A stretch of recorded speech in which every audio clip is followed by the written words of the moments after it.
You got one senior, Eric May. You talked about he's had some struggles with health, but he's stuck it out. Now he's winning captains. What do you expect from him this year? I think Eric's going to have a terrific year for us. He's in great shape.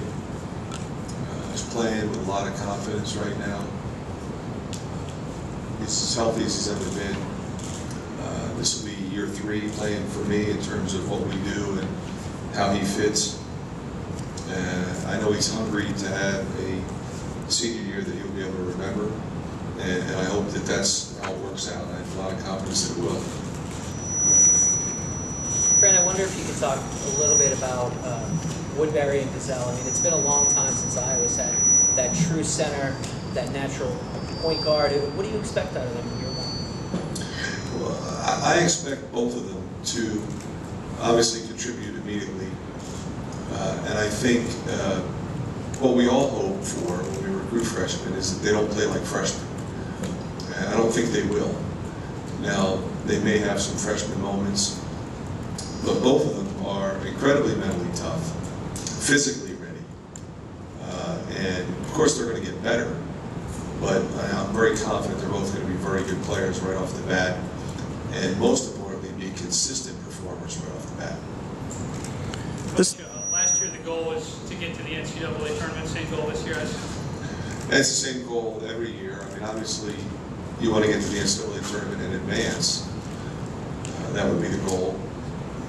But for us, in terms of our progression, year 1 we weren't sure exactly what we were going to, how we were going to end up.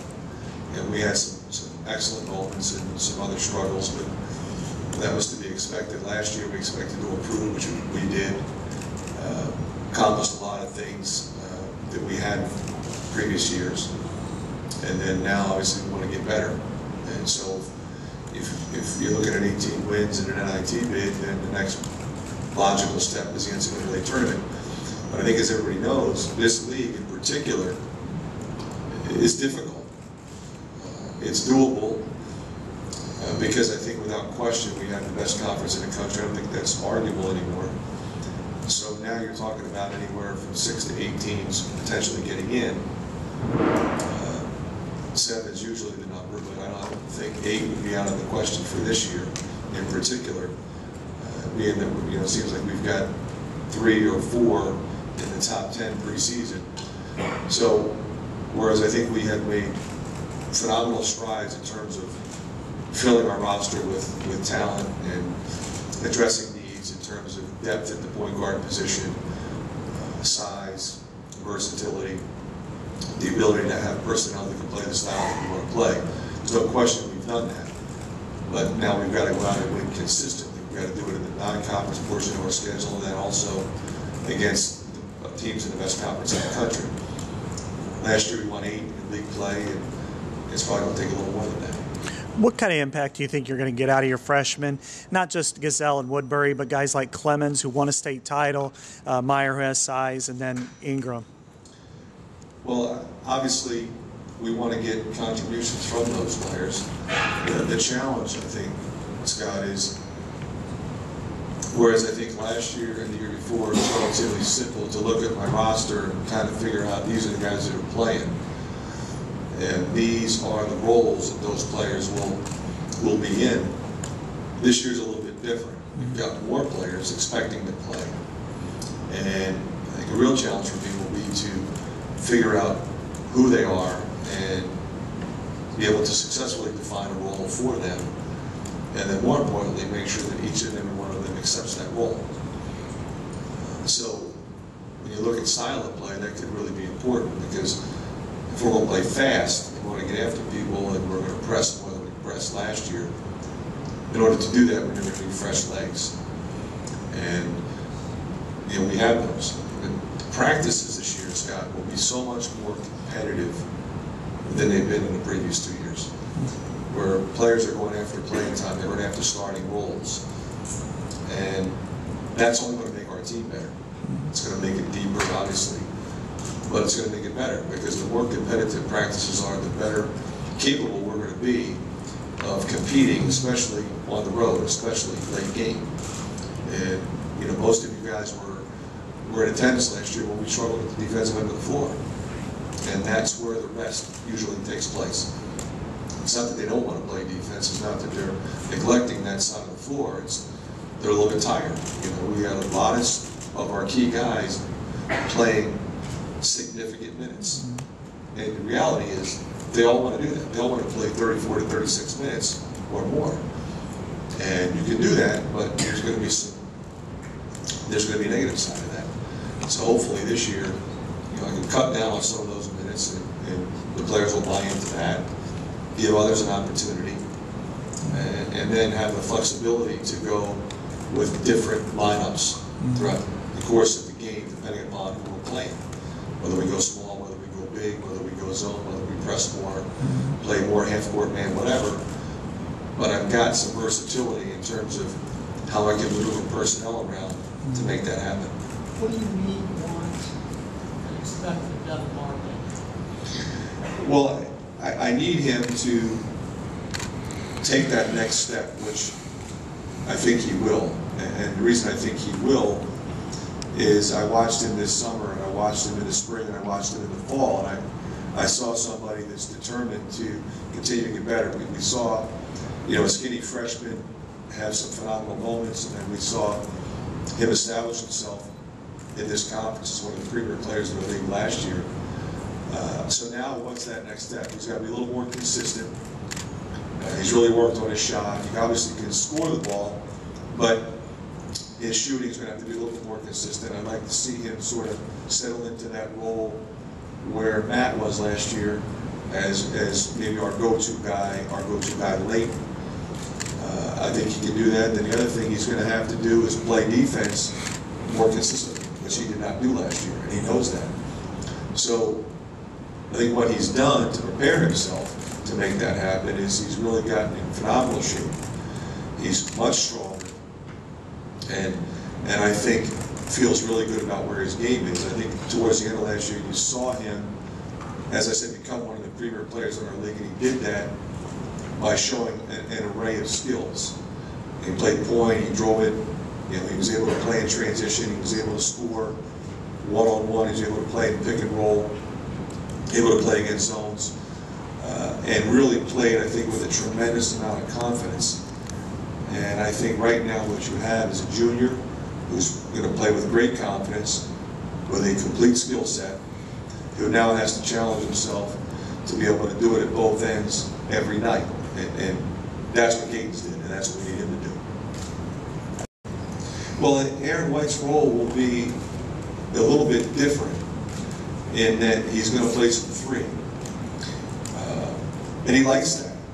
But he was a difficult cover for most fours, no matter who we were playing against. So for him now, he's really worked on his pull-up jumper, coming off screens, hitting jump shots, you know, shot fake drive.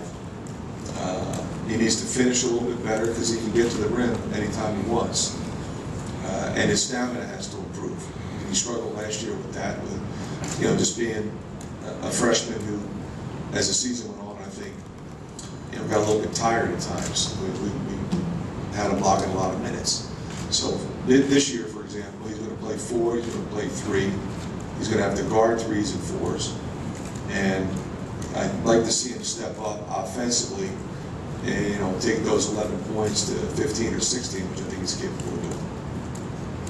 What are the expectations that you have in place for both Melson and Zach? Well, Melson, you know, I think the key for him is, number one, what kind of shape is he in? All right. Last year, I don't think it was all his fault. We felt like he needed to put on weight, and he did. Turned out he wasn't as good a player at 235 as he was at 222. And so he's back down physically where he needs to be.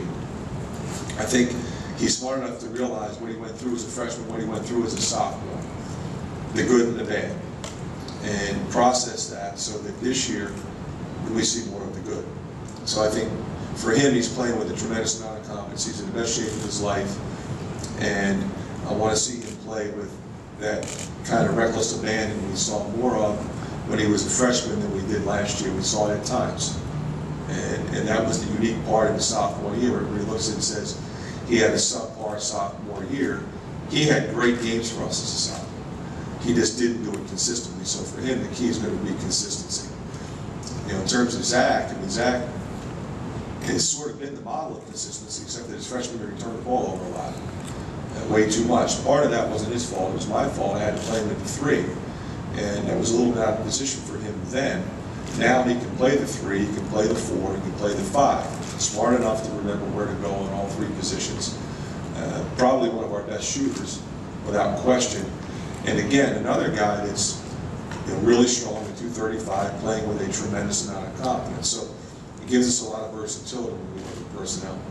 How has Josh evolved as a player? I know he's gotten bigger and stronger. You see his shot, he's becoming more consistent with something. What I like to see Josh do is look for his shot more. We've struggled with that since he got here. He's one of the best shooters I've ever seen, and he's shooting the ball really well. But the thing to remember is, a lot of times when a kid's a good shooter, we label him, he's a shooter. Josh is a player, and I want Josh to drive the ball and handle the ball, and he's a tremendous passer. He likes to pass the ball. He likes to load up his teammates. So I don't want him to lose that part of his game, but I would like to see him, come out firing on a regular basis. And if he misses 2 or 3, shoot the next 5 like he's going to make those, because when it's all said and done, he's going to make close to 40% of his threes. And what that's going to do is it's going to be good for us because it's going to stretch the defense in a way that gives others an opportunity to drive the ball. So, in particular, with the loss of Matt Giggins and his shooting, we need somebody else, besides Marvel and Aaron White and Zach McCabe and Mike Cassell. I mean, we're going to have to make up those 3 somewhere, and I think Josh is the logical place. What's college ready about Woodbury's game right now, and what do you need to see improve? Well, the first thing that I look for with a freshman in terms of being college ready is how do they approach everything that they do. The hardest thing for a lot of freshmen is the discipline that's required when they first get here. You get up in the morning, I have class, I have academic meetings, I have strength and conditioning workouts, I have study hall, I have practice, I have training table, I have to get rest, I have to make sure I watch what I eat. Then I have to get up and do it again and again and again. And a lot of freshmen struggle with that. They just don't know how to do that. He is mature beyond his years with taking care of his business. So that's step 1. Step 2, you watch him in skill development sessions. You watch him in strength and conditioning sessions. Is he able to push himself? Is he able to really push through discomfort and get himself physically ready to play? Because he is a running 7-footer. He is a guy who can move his feet and trap a ball screen and contain a point guard and get back to his man. And he can run consistently, and more importantly, he can run effectively. So from that standpoint, he's terrific. Secondly, on the glass, he's tremendous. He's a two-handed rebounder. He does it at both ends. He goes for every ball. So from that standpoint, he's going to be able to rebound the basketball. Defensively, he knows where to go. He's the kind of guy that's in the back, telling people where to go. He's pointing, he's communicating, he talks. He's been coached in high school. He knows what he's doing, and he's very confident in himself. And I think that's another step. Anybody that wants to play as a freshman sort of has to expect to play as a freshman. He expects to play. He expects great things from himself, and you need that.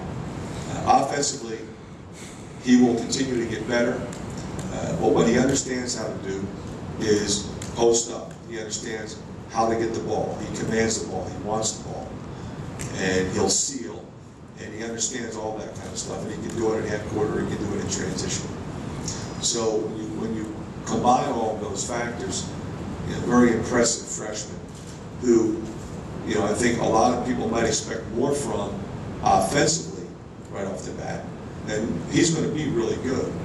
But I think that will be something that continues to improve, whereas the rest of his game will be solid right off the bat. Last year coming in, the team started strong, but the mindset maybe was a little flat after they got beat by Creighton, but had to battle through that adversity. How are those moments going to maybe impact the team moving forward?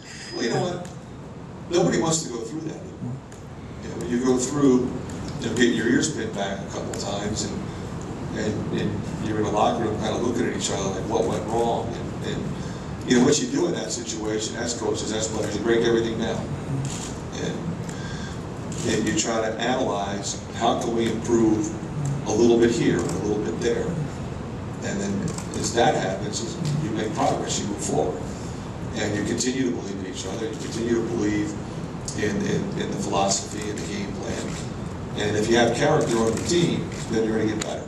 And that's what we did. It would have been easy to point fingers at that point in time because there was so much wrong. And it wasn't just a great game.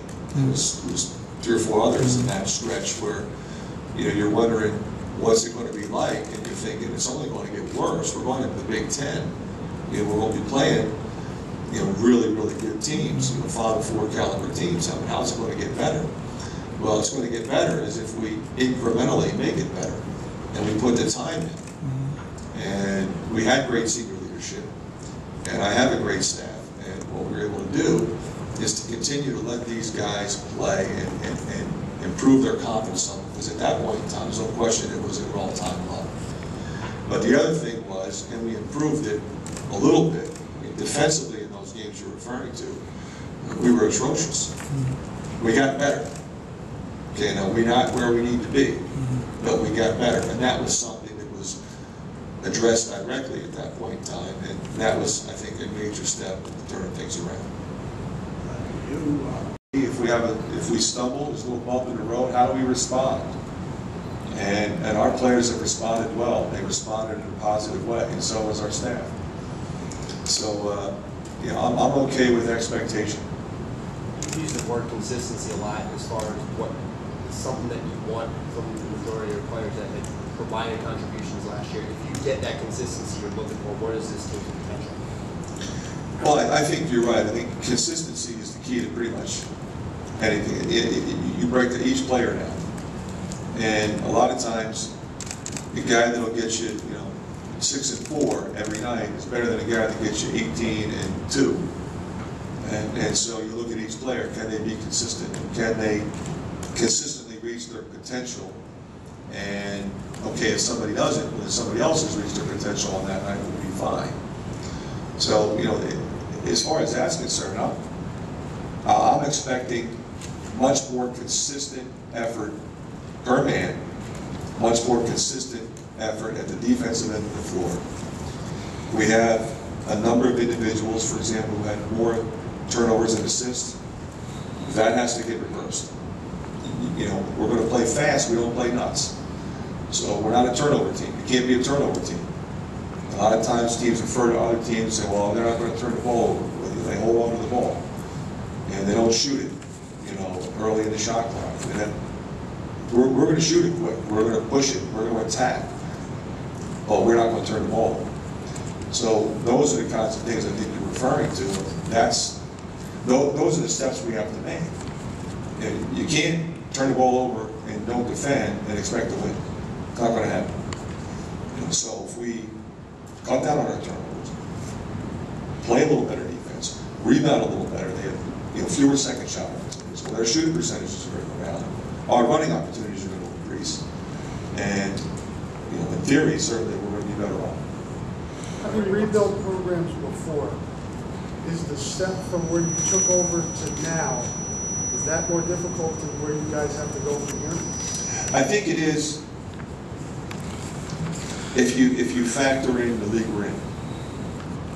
I think otherwise it'd be all the same. But, cracking the top 5 or 6 in the Big Ten, and no disrespect to the Southern Conference or the Metro Atlantic Athletic Conference, it's not the same. Michigan, Michigan State, Ohio State, Wisconsin, Purdue, you go right on down the line. Indiana's preseason 1. To crack that group is a lot more challenging. And they have really good players, they have really good coaches, and they have great fan bases. So I think we're all encouraged by the fact that we knocked some of those folks off last year. And we're going to have to do it again. We had 3 road wins. That's great. I'd like to have more.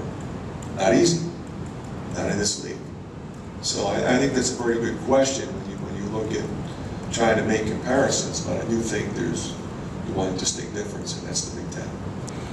When you, Once upon a time, coaches would have been scared to death to go with the true freshman and point guard.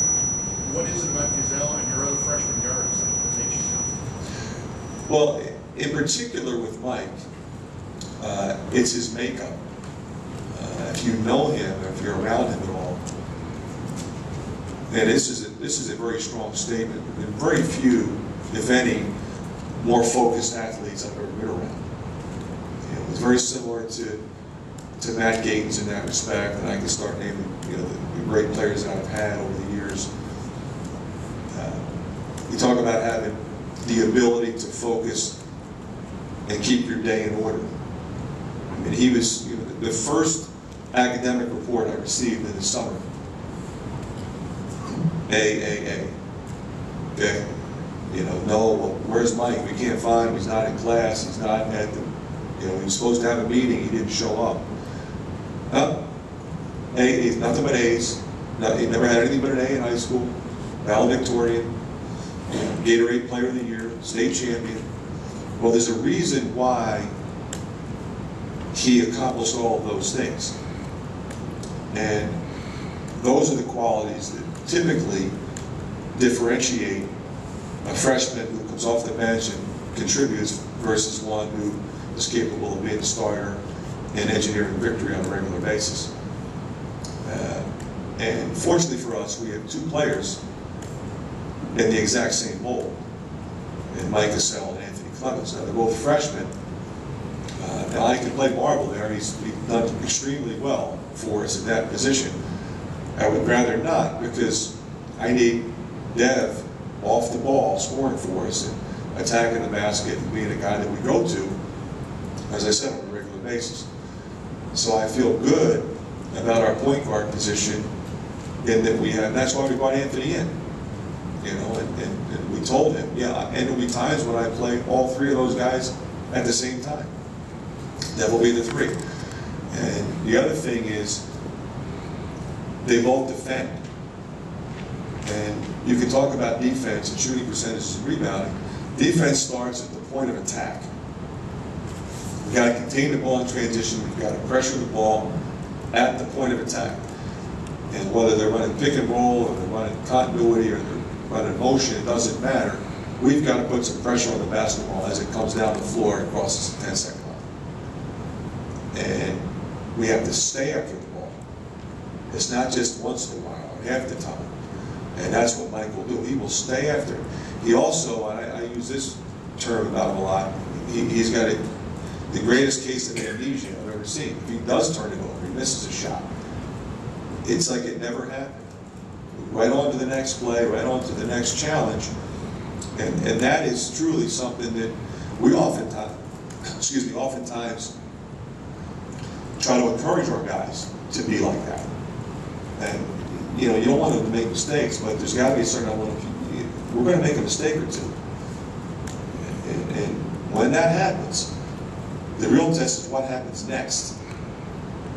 And as you know, a lot of times it's more of the same, but in Mike's case, it won't be. Talk about Gabe a little bit, how much improvement he's made over the last year, summer, Bolsonini.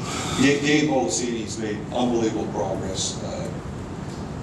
I think anybody that knows him would have expected this, because if you know his makeup, his work ethic, his character, his athletic ability, the challenge for Gabe is he tries to be too perfect a lot of times, and we're constantly encouraging him to let him know that it's okay. It's okay to make a mistake. Run back, get the rebound, block a shot, get over toward the ball, get back. Just play the game that way. And he's getting so much better at that. He knows kind of what we want from him now. So the next step in his progression is getting out on the floor and having the ability, and me letting him have the ability to play through his mistakes. Because he's going to make some mistakes, I don't care how good he is. And not get down on himself. We're not going to get down on him, so he can't get down on himself. If he does that, now you have a running, jumping, 6'10" athlete who can guard who ducks everything and can shoot. You know, he can make a baseline jumper, he can make a foul line jumper, and affect the game in so many different ways with his length. What do you think the ceiling is for this year's squad? Well, I think anytime you talk about the ceiling at this time of year, it's always going to be a function of health. If we stay healthy and we make the progress that I think we can make, I think we can be playing for, a while. Obviously, we want to play in March.